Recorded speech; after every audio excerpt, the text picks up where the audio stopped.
Match list 1 with list 2। ना ये left hand side में कॉम्प्लेक्स दिए हुए हैं और राइट हैंड साइड में प्राइमरी वैलेंसीज हैं और सेकेंडरी वैलेंसीज है, उसको बेसिकली जोड़ना है। देखिए कोई भी आपका जो कोऑर्डिनेशन कंपाउंड है वो दो तरह की, इनफैक्ट उसका जो सेंट्रल मेटल एटम है उसका वो दो तरह की वैलेंसी शो करता है, यानी प्राइमरी वैलेंसी हो गया और एक सेकेंडरी वैलेंसी। प्राइमरी वैलेंसी जो स्ट्रेट फॉरवर्ड जो सेंट्रल मेटल एटम उसका ऑक्सीजन स्टेट हो जाता है, और सेकेंडरी जो वैलेंसी है वो एक तरह से समझो कि नंबर ऑफ जो लीगेंड से directly bonded to the metal atom, यानी अगर आपका सेंट्रल मेटल एटम है उससे कितने एरो जुड़े हुए हैं, वो अगर आप एरो काउंट कर लोगे तो वो आपकी सेकेंडरी वैलेंसी हो जाएगी। यानी अगर सपोज कोई बाइडेंटेट लीगेंड है और ये 3 सिंगल हो गए मोनोडेंटेट, तो 1 2 3, इसको 4 नहीं करेंगे, इसको 4 और 5 हो जाएगा। तो ऐसे आपको कैलकुलेट करना होता है, काउंट करना रहता है। तो अगर आप पहले का अगर आप देखते हो तो CO, ठीक है। अब EN2, EN क्या है, EN is a bidentate ligand, ठीक है, ethylene die amine, again Cl2। ये हम माइनस, ये Cl है तो इधर हो जाएगा -1 होता है इसका Cl का, तो ये प्लस हो गया। अब नंबर ऑफ लीगेंड्स कितने जुड़े हैं देखो, En हो गया बाइडेंटेट लीगेंड यानी 2, ये 2 है तो 2 × 2 और 2 ये लीगेंड हो गए +2, समझ में आया। 2 2 4 5 6 हो गया सेकेंडरी वैलेंसी। प्राइमरी वैलेंसी के लिए इसकी ऑक्सीजन स्टेट निकाल लो, तो CO जो इथाइलिन डाई अमाइन है ये हो गया न्यूट्रल 0, तो +2 × 0 +2 × -1 इक्वल्स टू +1 हो गया।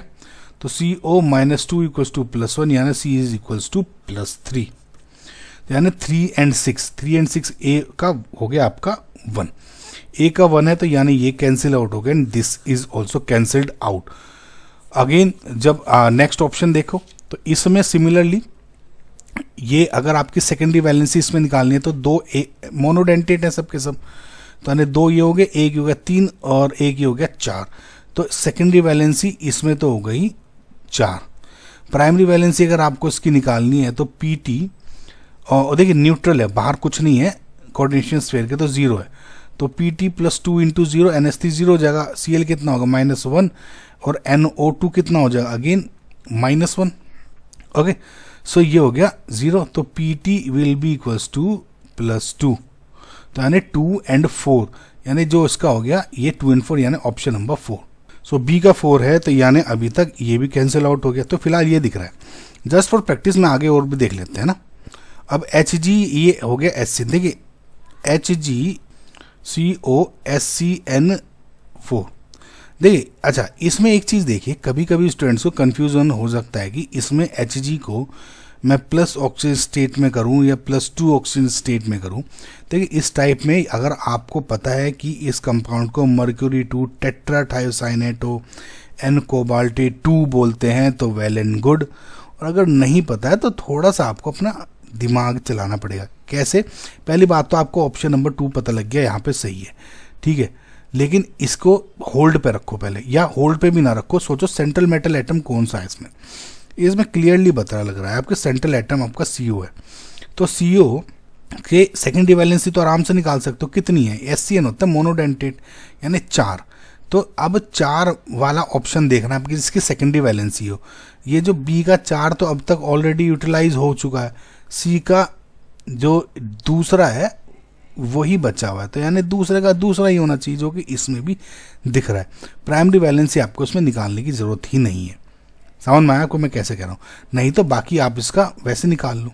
ओके नो, इसमें जब मैं Hg+2, देखिए मैंने चेक भी किया है, Hg जब +2 से कैलकुलेट करता हूँ तो मेरा +2 ऑक्सीजन स्टेट आता है CO का, तो समहाउ ये इनकरेक्ट है, तो लेकिन फिलहाल ऑप्शन के अकॉर्डिंग हम जाएं विद द फ्लो, तो इसका सेकंड वैलेंसी आपका आ रहा है करेक्ट, ठीक है। D का इसको अगर देखते हो तो इसमें Mg सेंट्रल एटम है, Mg से जुड़े हुए कितने आपके लीगेंड्स है, देखिए जो EDTA है, EDTA is a hexadentate ligand, यानी इकलौता EDTA ही आपके 6 एरो बन रहे हैं उसके, यानी सेंट्रल मेटल एटम अगर ऐसे हैं, एक EDTA का मतलब है 6 एरो यानी 6 लीगेंड, तो ये तो हो गया 6, सेकेंडरी वैलेंसीज की हो जाएगी 6, यानी D का 3 दिख ही रहा है इसमें। Mg है, Mg को इसमें देखते हो तो EDTA का मतलब हो गया 4 ऑक्सीजन स्टेट, तो -4 इक्वल्स टू -2 यानी Mg इक्वल्स टू +2, 2 4। समझ में? तो this is how you should be doing this. कभी कभी कुछ कंफ्यूजन हो जाता है तो ऑप्शंस को देख के आप ऐसे सोल्व कर सकते हो। ओके।